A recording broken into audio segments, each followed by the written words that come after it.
আজকে আমি একটা কুমড়ো আলু দিয়ে নতুন ধরনের রান্না করব, যে রান্নাটা হয়তো এর আগে এইভাবে করেছেন কিনা জানি না। যদি না করে থাকেন একবার অন্তত তৈরি করে খেয়ে দেখুন কি রকম হয় এই রান্নাটা। তো প্রথমেই আমি দিয়ে দেবো কতগুলো কুচিয়ে রাখা পেঁয়াজ।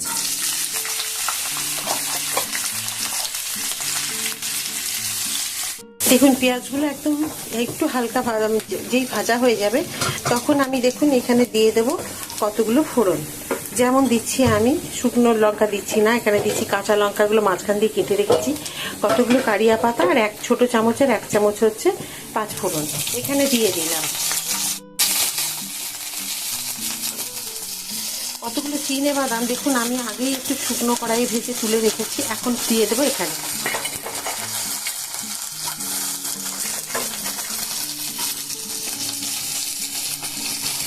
যদি এগুলো শুকনো কড়াই ভেজে না রাখতাম তাহলে পেঁয়াজের সাথে তার আগে একটু তেল দিয়ে ভেজে নিতে হবে।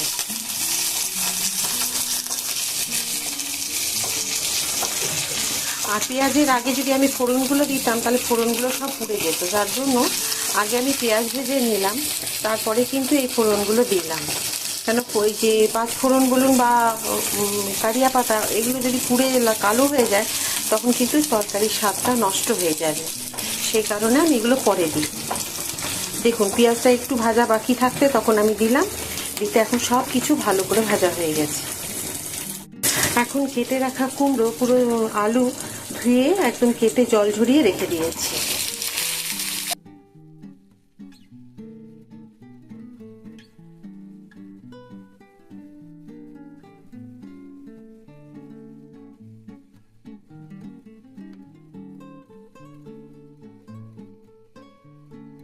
পরিমাণ মতো নুন,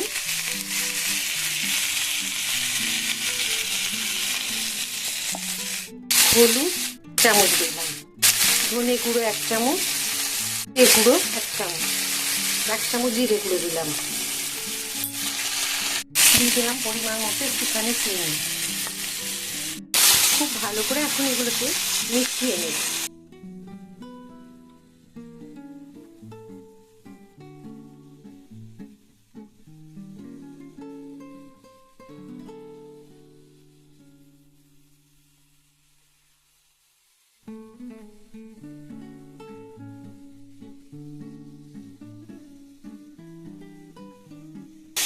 এখন এবার একটা ঢাকা দিয়ে দেবো একদম লো ফ্লেমে 10 মিনিটের জন্য।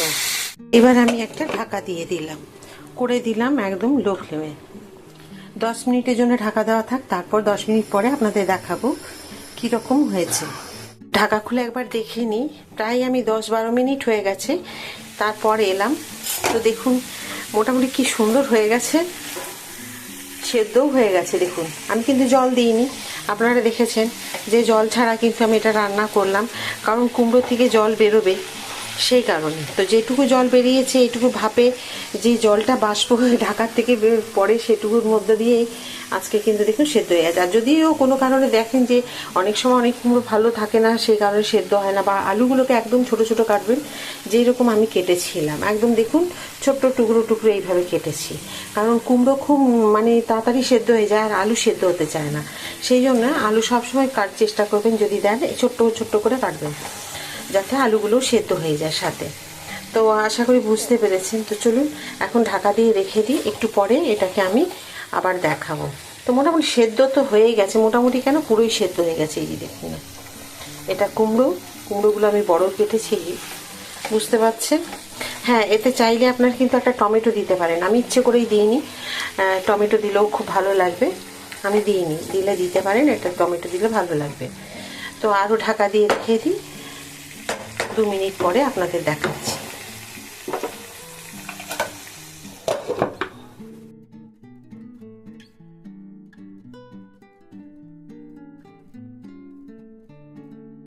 দেখুন, রুটি খাওয়ার তরকারি এই রাত্রের জন্য আমি এটা করেছি, সাথে আম দিয়েছি, রুটি দিয়েছি।